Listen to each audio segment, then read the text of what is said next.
Judging by the title, I think you can tell that I've been very nervous to do this.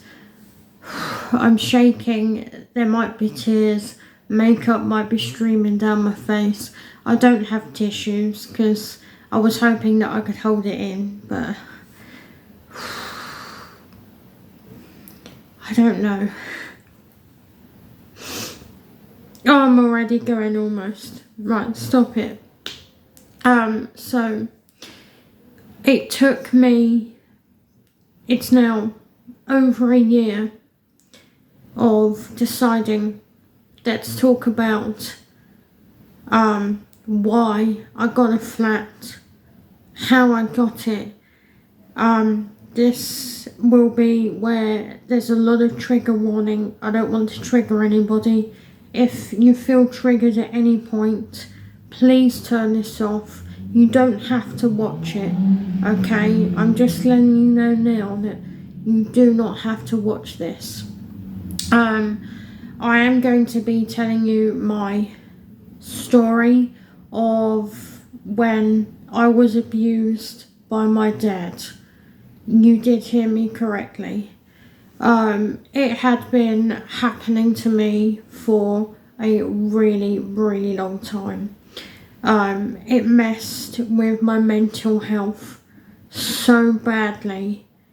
I did feel suicidal and I did feel very alone. You know, I just kept saying that, don't say anything. You know, you living with him. You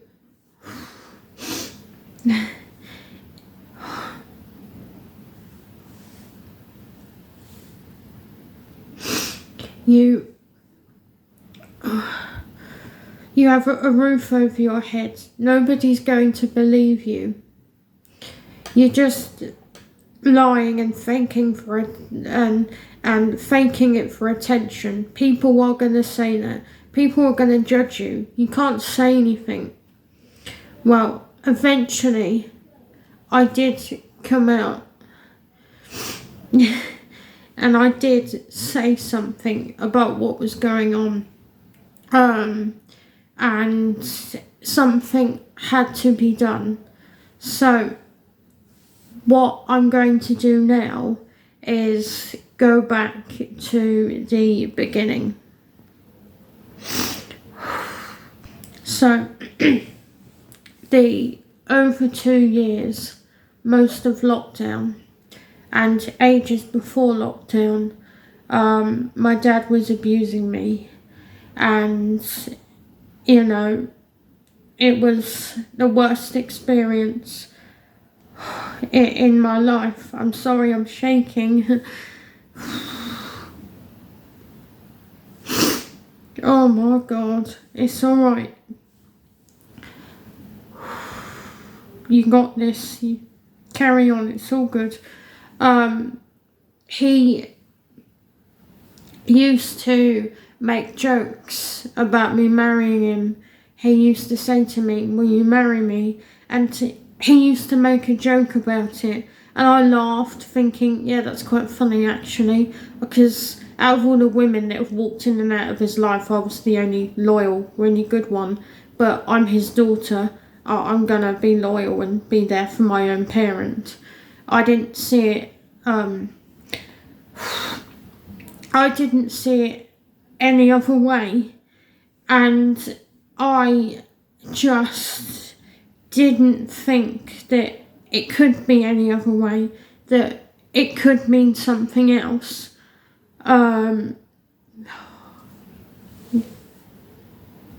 I keep going off to cry, but I just think there's no point.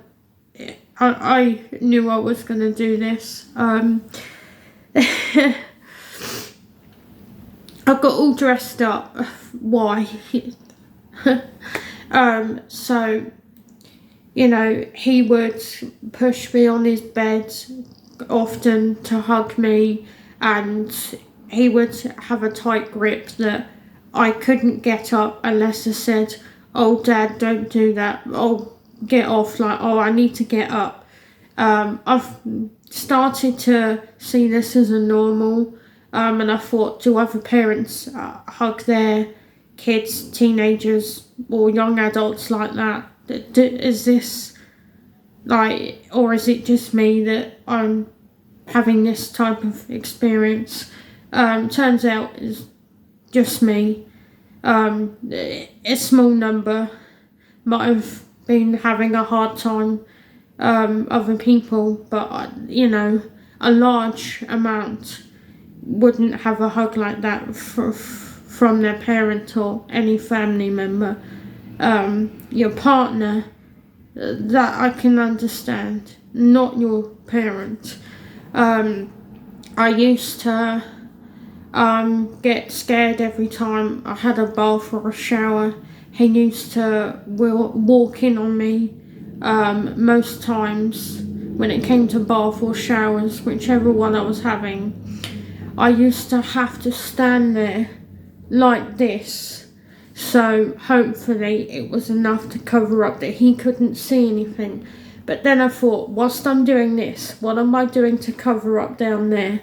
Like, I hated bath and shower times, but I did them anyway because you have to keep clean and, you know, stick to a routine of cleaning yourself, you know.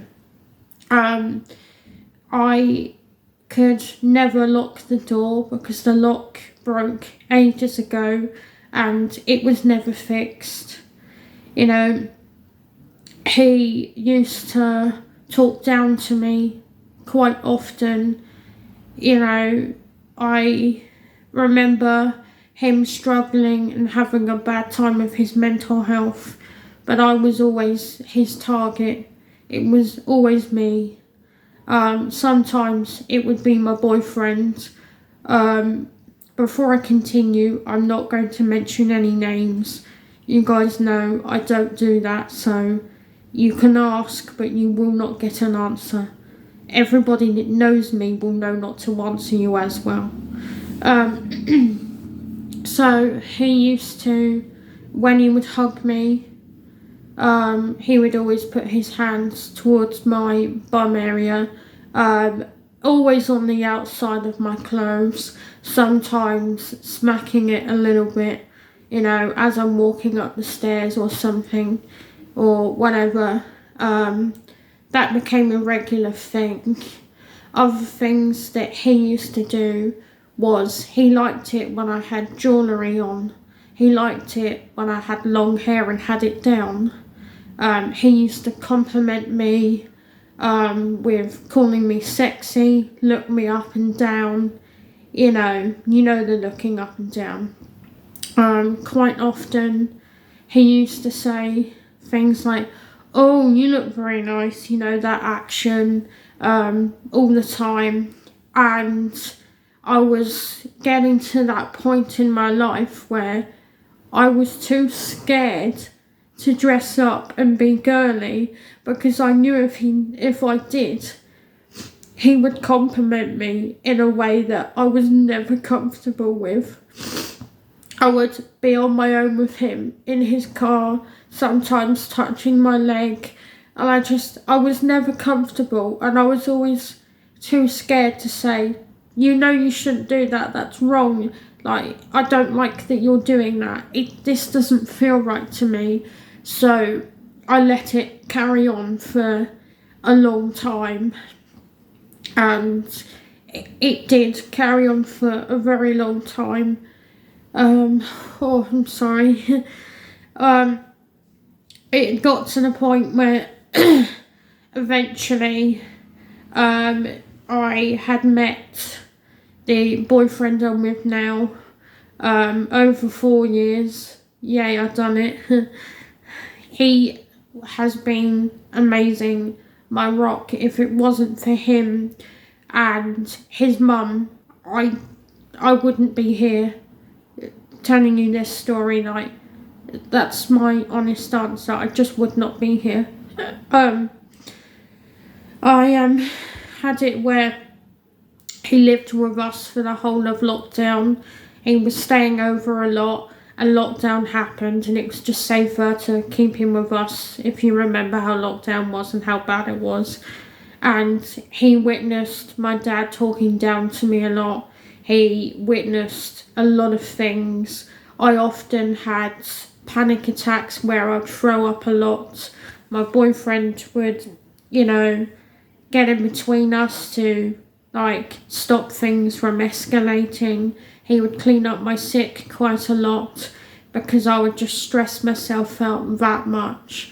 And I blocked it out for ages, and I just didn't realise that any of it was abuse until I went to No Limits after lots of encouragement and gentle pushing to get us to go over there by his mum, xxxx.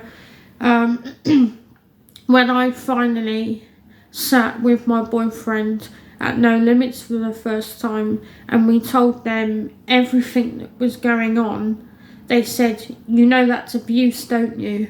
And I broke down because I didn't realise that it was abuse. I just thought he was doing things that I wasn't happy with and I wanted him to not do that.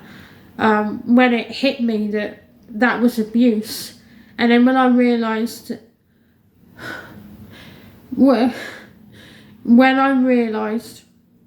how long it had been going for, I broke down even more. I shook a hell of a lot more, and I then had help with No Limits and my boyfriend's mum get in contact with our local adult services. We spoke to a smashing woman who, oh my goodness, she deserves a pay rise. The things that she has to deal with on a daily basis, the people she helps, I can't even tell you. I can't put it into words. I'm forever grateful with her, No Limits, my partner and his mum. I'm just so grateful. The main supportive help. So adult services, the way they work is they encourage you to chat with the person who's, in this case for me, to chat with my dad and say, look, this isn't right, you shouldn't be doing this, and see if he realises what he's doing and hopefully goes, oh, I'm so sorry, I shall never do that again, or yeah, that's not good, I shouldn't be doing that, should I? And that did happen. Me and my boyfriend on the regular would say, you can't be doing this, and he would often come back with, I'm just hugging my daughter. But you were hugging me in a way that my boyfriend would hug me. You were abusing me. And if you end up watching this, you had crushed all my confidence and ruined me mentally so badly that I'm going to be signed off proper full-time paid work, which, but No Limits, who helped me get where I am today, I will be volunteering for them soon, and I'm really excited. I've come out the other side so well from everything that the very person that done the most to help me the most was one of the ones that recommended me, and it meant more coming from that woman. Again, I'm still not saying names, but if I didn't have help, I wouldn't be here. And if you're watching, Dad, that I don't call you that anymore, call you by your first name, you've done this to me, and you allowed your family to browbeat me all the time. You allowed them to talk down to me a lot, and especially your mother, who has to be very, if it's not her way, she's not interested. My ex-dad, his family, starting with his mother, decided that they were going to disown me, and she decided for everybody else that they were going to disown me as well, including my brother, who I have to see because I visit my mum and uncle and the dog because I'm close with my mum, who's also been very big support. My brother has also disowned me, but I'm civil because he lives with my mum, and I don't want any more drama. I'm not there to see him. He will come round when he's ready. I just have to keep being patient. They don't believe that my dad had abused me at all. They don't believe me. It doesn't matter what I say. They just don't believe me. I would never make anything like this up. It's been more than my boyfriend who's witnessed the way he's been. Does that mean that they're liars as well? Because I can assure you they are not. I'm sorry, I'm really emotional, as you can see. So, I just went away to get comfortable because, you know. So, with this, the police obviously got involved. They got me out of the house. I wasn't allowed to go back there. They wanted to have a chat with him and give him a slap on the wrist. He was never going to get arrested. This is me repeating this to my brother again. So if my brother is watching this, he was never going to get arrested. To the man who told you he was very wrong and has no idea how the police work. He's supposed to have studied law, but got that so bloody wrong. Nobody knows where me and my boyfriend live. We've never revealed our location. Our closest friends, they know, but obviously they're not and would never say anything. We've told people we trust. My mum's friend and friend's mum, they don't believe that it happened. I can understand why. The first time he was abusing me, when I was 18 and younger, I went back to live with him after living somewhere else for a month, because I wasn't in a great relationship with my mum at the time, and I was scared that I was going to be homeless. I had nowhere else to go, so I lied and apologised to him and grovelled to give myself somewhere to live because I didn't want to be homeless. He went a while with no more abuse, and then it was all forgotten about.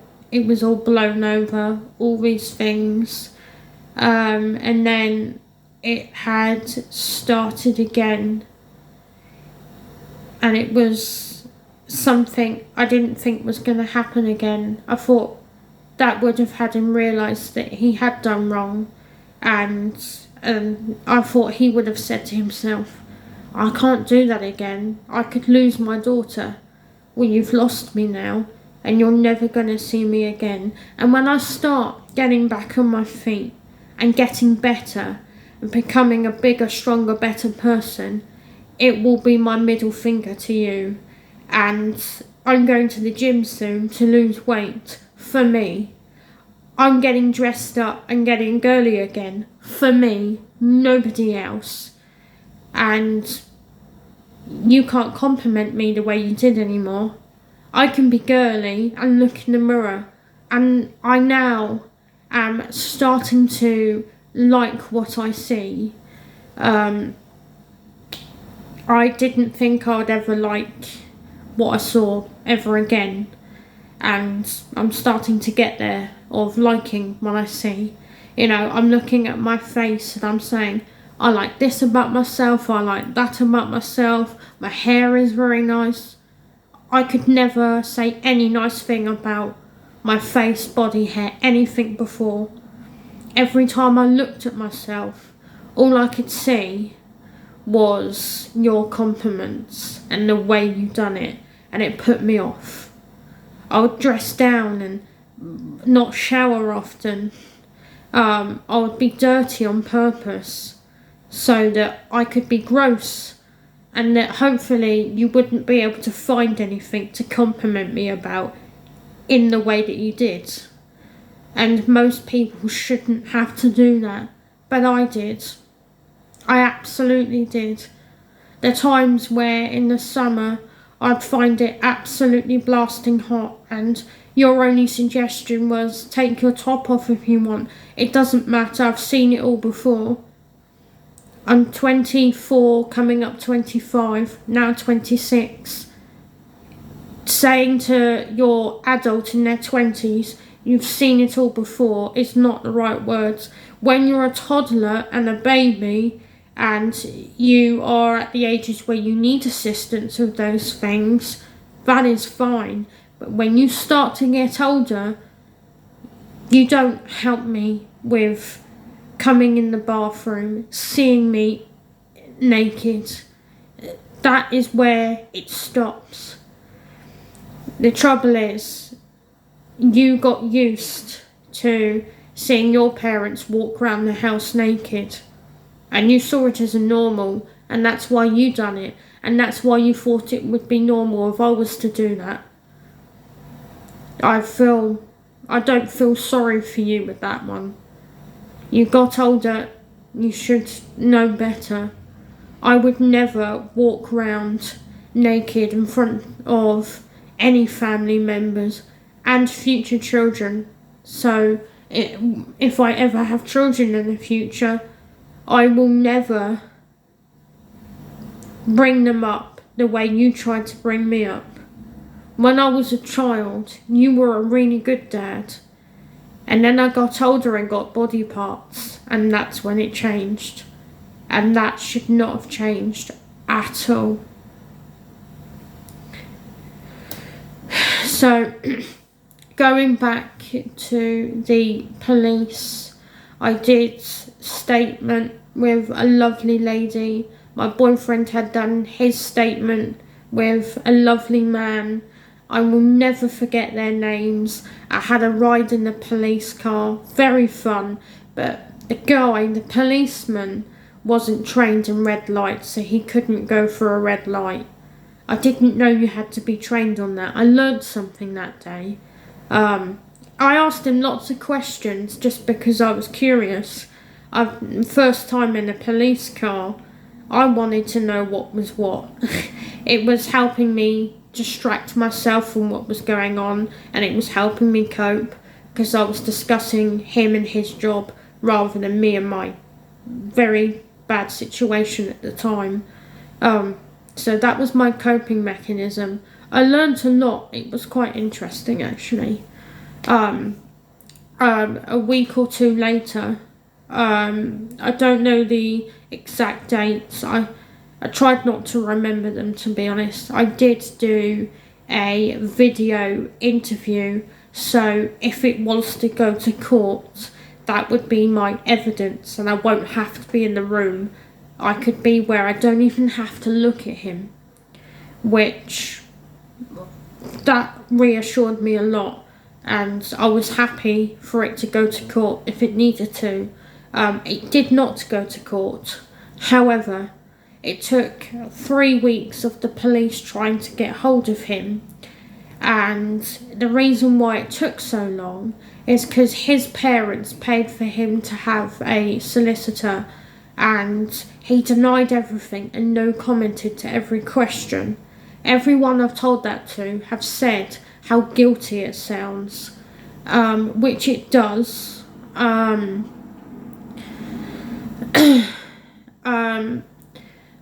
good friend of my mum's, who has known my mum since school, their dads were best mates, and she's known me since, well, I was a baby, and all things like that. Nobody apart from the close people that know me have suggested something that I might like to get involved with and do.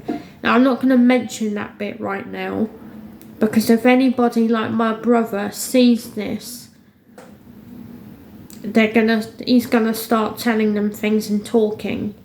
So there is going to be something else, that a few more things that I will be doing, and it will help give me the closure that I know I need. I've had a lot of closure, but this would help,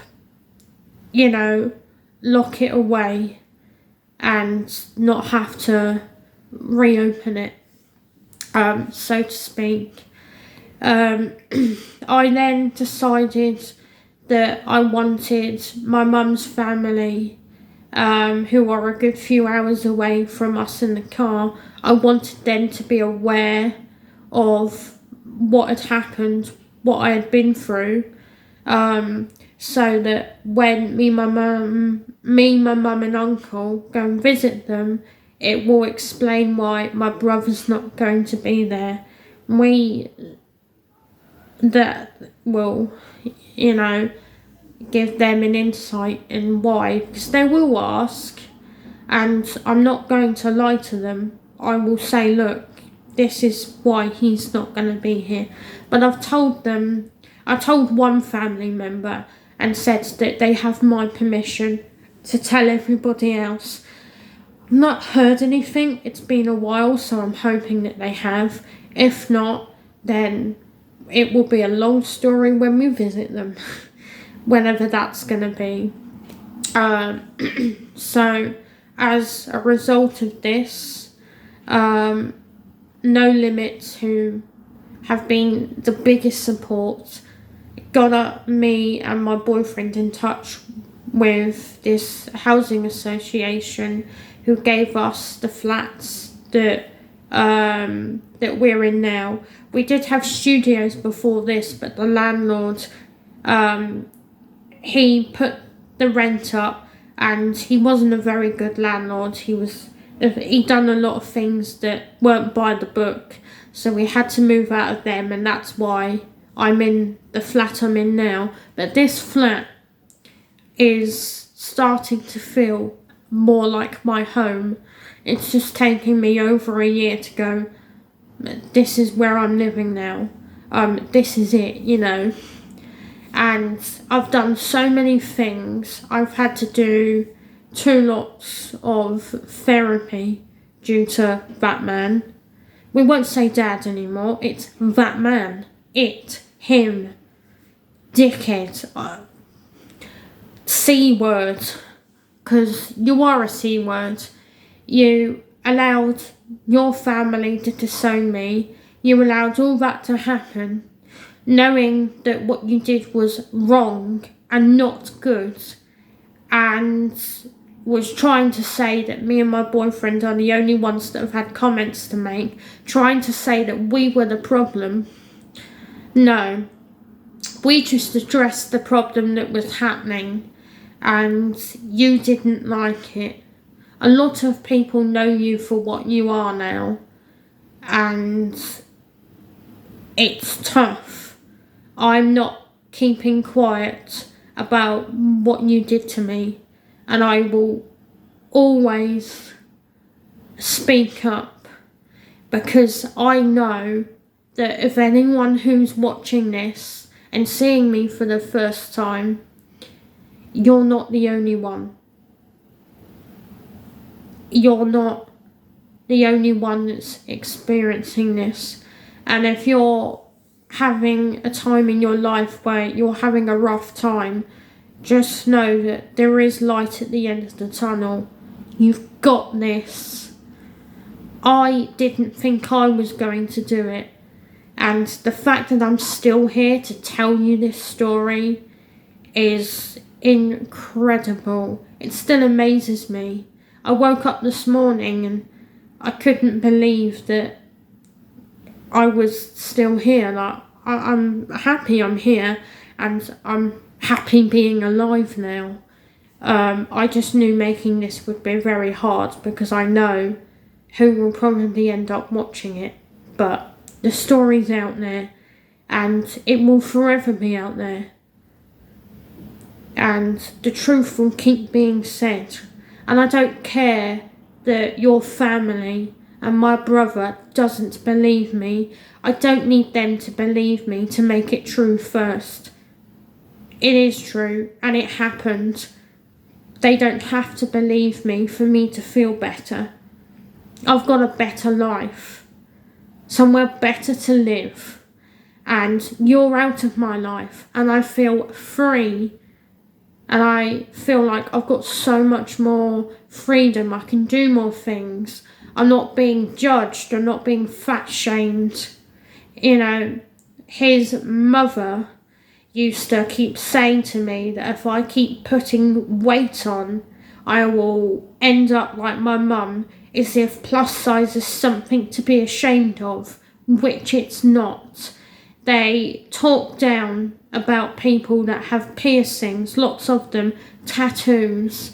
They think that, you know, tattoos are so below them that they won't get you anywhere in life.